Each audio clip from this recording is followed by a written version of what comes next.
Right, next up, we've got Mark Walmsley. Now, writing for Mark is the one thing that opens a whole universe of inner possibilities. I might have to pinch this stuff, actually, Mark. Where everything has a reality that one can get lost in without wishing to be found. It is a true test of discipline, a never-ending... Where did you pinch this from? A never-ending classroom of knowledge about who we really are and could be. Ladies and gentlemen, Mark Walmsley.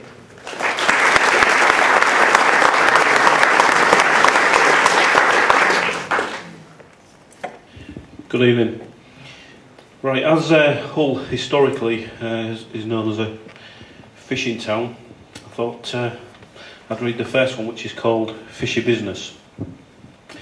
Scallywags in filthy clothes, worn and ragged, skip past doorstep fishwives, foul-mouthed, coarse and haggard. Scabby grey gulls hover over the trawler fleet load as they pull alongside a mile from Hessle Road. The stench of the fish that will become food and glue, the prize of the haul is shared twixt skipper and crew. Now roped and secured, off go the tugs. After washing and shaving, trawlermen take to the pubs. In the thick, snug air, a full capstan smog. Beer-soaked crewmen sign on the ship's log. The sea is their home, they're fixed aboard, and their family, their shipmates who lived on Hessle Road. Now their pockets are empty, after a skin full of ale, and hearts as full as the wind in which they set sail, for Arctic fishing grounds with seas like frozen hills, while reeling in the nets full of flapping gills. Fighting bitter cold with hope, a song and a smile, they toil in the icy gales, thinking of that last nautical mile. Not their spirit nor metal can Neptune's wrath erode. They pray to God they'll land again, that mile from Hessle Road. Thank you.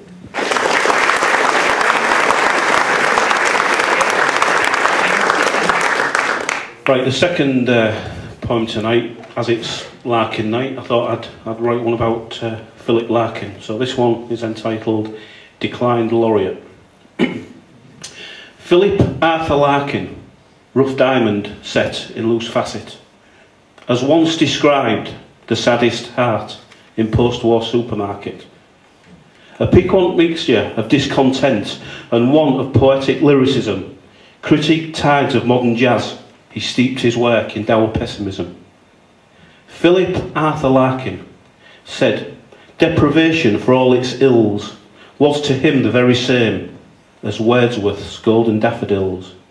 His poems of complex structure were very English and glum, about emotions, places, relationships, wrote to the beat of his drum.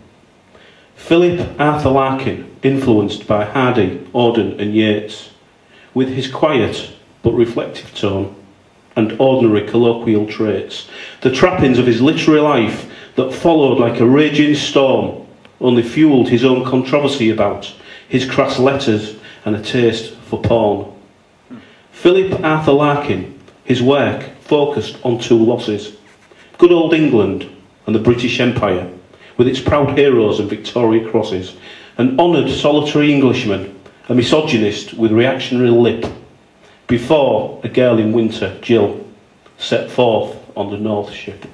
Thank you.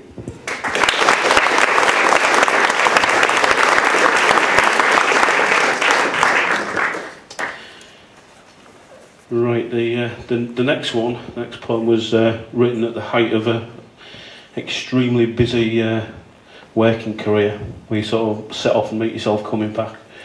This one is called Pointless Journey. As I sit here in this halfway cafe, staring blankly through the rain-soaked window, pushing unwanted food around my plate, all chips and dirty, my half-eaten breakfast that cost £3.30 with a cup of tea, a slice of soggy toast, a morning paper to read instead of my morning post.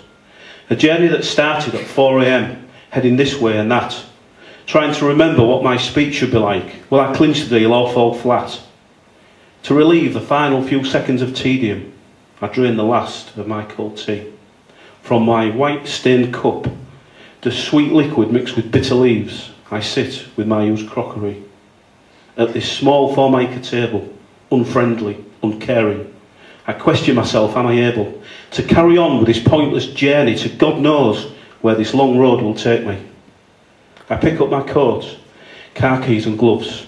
I consider my family and the ones I loved. I stand at the door, not moving an inch, while it opens and closes. I do not flinch. So do I go on, or do I go back? It could very well mean I will get the sack, but I have to make my decision. Will anyone think any the less of me if I simply turn around and go sit with my dirty, chipped crockery? Thank you.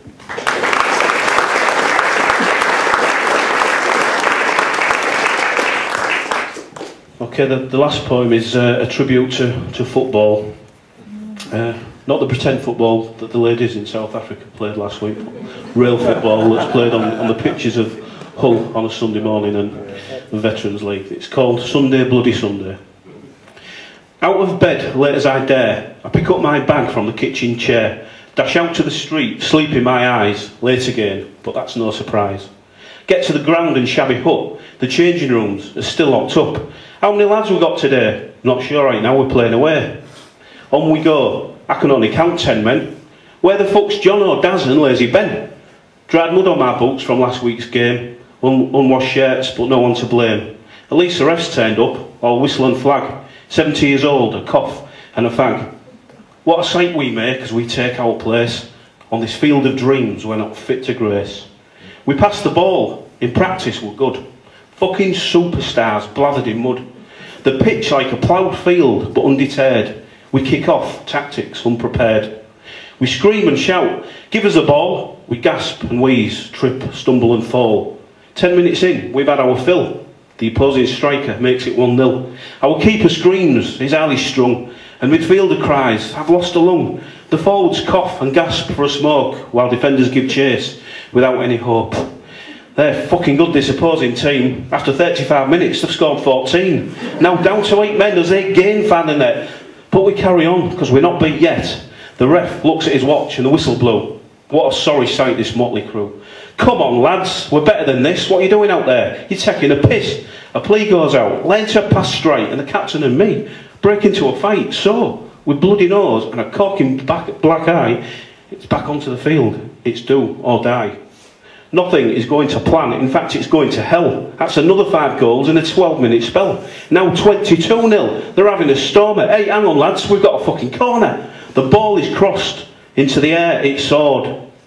Then bullets downwind and an own goal is scored. Oh, fucking hell, ref, he tries his best. Up and down he runs in his string vest. All studied and scarred as we try and play this stupid game on this stupid day. Remembering back how fit we were when we were young, without a care, but refusing to give up our yesterdays, we carry on in our veteran ways. Lightning speed and quality flair has made way for a beer gut and loss of hair. One last attempt, only a minute or two. We can still come back, put the ball through. The pass is chased, a trip, a fall. 16 stone of dead weight, but nowhere near the ball. A free kick is given. The ref must be fucking blind, but who cares? We're 32 behind. So the ball is placed in the wet mud by our 15-year-old striker, Stan. He used to be good. The pitch is silent. The wind blows around with bated breath, without a sound. Our striker runs up with all the grace of a drunken fat bastard who forgot to tie his lace, but by some miracle he connects with the ball. Come on son, bend it around the wall. The keeper is rooted. Our striker swings hard and falls flat on his arse, a fucking useless tubberlard. So the whistle is blown to end the game. It's another drubbing and always the same. Hard luck boys, it's not all bleak. We was unlucky today, hey, and there's always next week. Thank you.